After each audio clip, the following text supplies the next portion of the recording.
કલ્પના કરો, એક 16 વર્ષનો યુવાન ઋષિ. પણ આ કોઈ સામાન્ય યુવાન નથી. એની યાત્રા એને પ્રાચીન નગરી કાશી લઈ જવાની છે, જ્યાં એ ભારતીય તત્વજ્ઞાનના ઇતિહાસને હંમેશા માટે બદલી નાખશે. તો ચાલો આ અદ્ભુત ગાથામાં આપણે સાથે મળીને ડૂબકી મારીએ. નર્મદાના પવિત્ર કિનારે પોતાના ગુરુના આશીર્વાદ લઈને શંકરાચાર્ય એક મોટા મિશન પર નીકળી પડ્યા. તો એમનું લક્ષ્ય શું હતું? બસ એક જ, અદ્વૈતના ગહેન જ્ઞાનને દુનિયાના ખૂણે ખૂણે પહોંચાડવાનું. હવે એ ગુફામાં સાધના કરનાર એક શિષ્ય નહોતા રહ્યા, પણ જગતગુરુ બનવાના માર્ગ પર આગળ વધી રહ્યા હતા. આ કોઈ સામાન્ય મુસાફરી નહોતી દોસ્તો. આ તો એક આંતરિક પરિવર્તન હતું. એકાંતમાં સાધના કરતા શિષ્યમાંથી સમગ્ર વિશ્વના ગુરુ બનવા સુધીની આ યાત્રા હતી. આ હતો શિષ્યમાંથી જગતગુરુ બનવાનો માર્ગ. ચાલો આપણે બધા આપણી કલ્પનાના ઘોડા દોડાવીએ અને એ સમયના કાશીમાં પહોંચી જઈએ. એક એવું શહેર જે સમયથી પણ જૂનું હતું, જ્યાં ગંગા જાણે માતાની જેમ વહેતી હતી અને ભગવાન વિશ્વનાથ પિતાની જેમ સૌનું રક્ષણ કરતા હતા. આ શહેર સદીઓથી જ્ઞાન અને આધ્યાત્મનું ધબકતું કેન્દ્ર હતું. કાશીની તો હવામાં જ જ્ઞાન વહેતું હતું. અહીંના ઘાટ પર તો જાણે જ્ઞાનનો મેળો ભરાતો. વિદ્વાનો ભેગા હતા, વિચારો ટકરાતા, નવા વિચારો જન્મ લેતા અને તત્વજ્ઞાનની નવી નવી સરવાણીઓ ફૂટતી. વેદાંત, તર્ક અને શાસ્ત્રાર્થની ગરમાગરમ ચર્ચાઓ તો અહીંની રોજિંદી વાત હતી. તો આટલા મોટા જ્ઞાનના મહાસાગરમાં શંકરાચાર્ય પોતાની જગ્યા કેવી રીતે બનાવી? એમની દિનચર્યા જુઓ, કેટલી સાધારણ પણ કેટલી ગહન. પરોઢિયે ગંગામાં સ્નાન, સવારે ભગવાન વિશ્વનાથના દર્શન અને પછી આખો દિવસ જ્ઞાનની આપલે. આ શિસ્તબદ્ધ જીવનશૈલીએ બહુ જ જલ્દી કાશીના વિદ્વાનોનું ધ્યાન પોતાની તરફ ખેંચ્યું. કાશીના વિદ્વાનો, અરે એ તો જ્ઞાનના ભંડાર હતા. તર્ક અને શાસ્ત્રોમાં એમનો કોઈ હાથ પકડી શકે એમ નહોતું. પણ એક મોટો પણ હતો.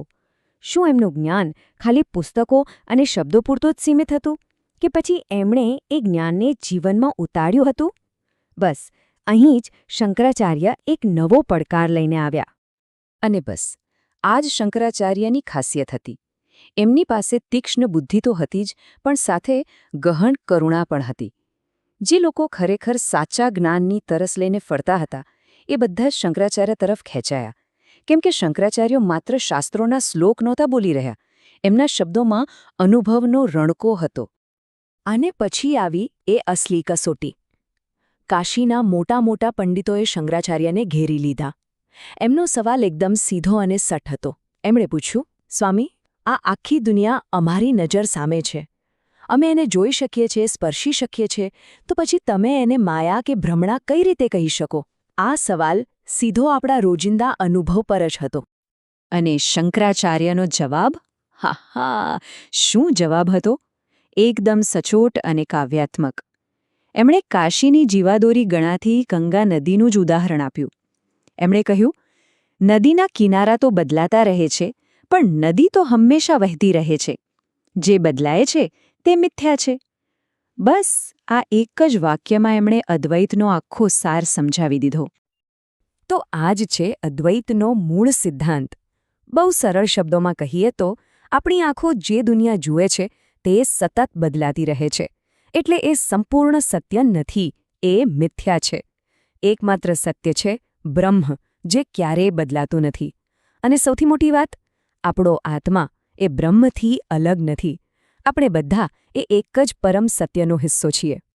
શંકરાચાર્યની સાચી મહાનતા તો એ હતી કે એમણે આ ઊંડા જ્ઞાનને પંડિતોની મોટી મોટી વાતોમાંથી બહાર કાઢીને સામાન્ય માણસના દિલ સુધી પહોંચાડ્યું.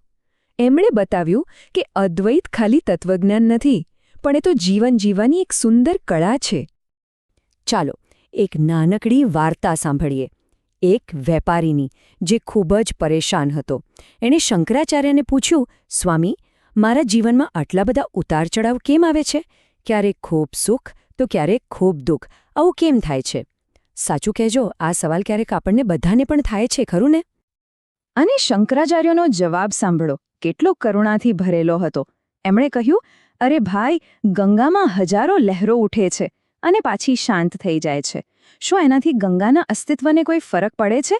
બસ એ જ રીતે જીવનમાં સુખ દુઃખની લહેરો તો આવતી જતી રહેશે. તમે તમારી જાતને એ સ્થિર નદી તરીકે ઓળખો જે આ બધી લહેરોથી પર છે. કાશીમાં તો જાણે અદ્વૈતની સુગંધ ફેલાઈ ગઈ હતી. લોકો શંકરાચાર્યના જ્ઞાનથી પ્રભાવિત થઈ રહ્યા હતા.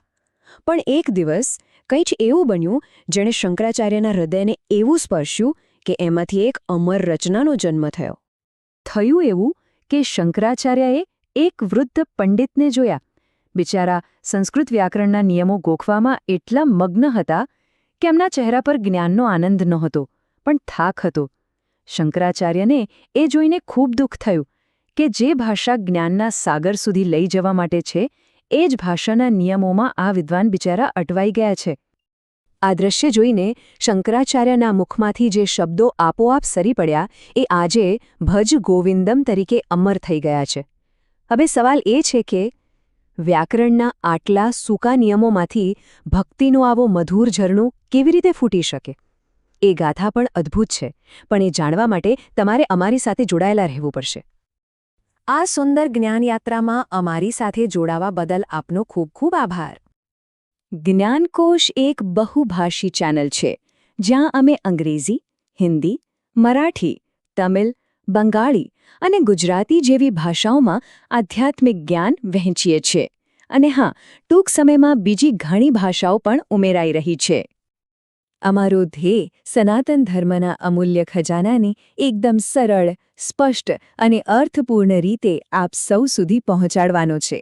અમારી ચેનલ પર તમને શ્રીમદ ભાગવતમ, ભગવદ્ ગીતા, મહાભારત, લલિતા સહસ્રનામ, દૈવાધીન કુરલ, આદિ શંકરાચાર્યના દિવ્ય જીવન અને બંગાળ તથા મહારાષ્ટ્રના સંતો વિશેના વિડીયોઝ રોજ મળશે, અને એ પણ અનેક ભાષાઓમાં. જો તમને અમારું આ કામ મૂલ્યવાન લાગતું હોય તો કૃપા કરીને જ્ઞાનકોશને સબસ્ક્રાઇબ જરૂર કરજો, જેથી અમારા રોજિંદા વિડીયોઝની માહિતી તમને મળતી રહે. અને હા, આ દિવ્ય જ્ઞાનને લાઇક અને શેર કરવાનું ભૂલશો નહીં. એને તમારા પરિવાર, મિત્રો અને સમુદાય સુધી જરૂર પહોંચાડજો. ચાલો આપણે સૌ સાથે મળીને સનાતન ધર્મના આ દીપકને હંમેશા પ્રજ્વલિત રાખીએ.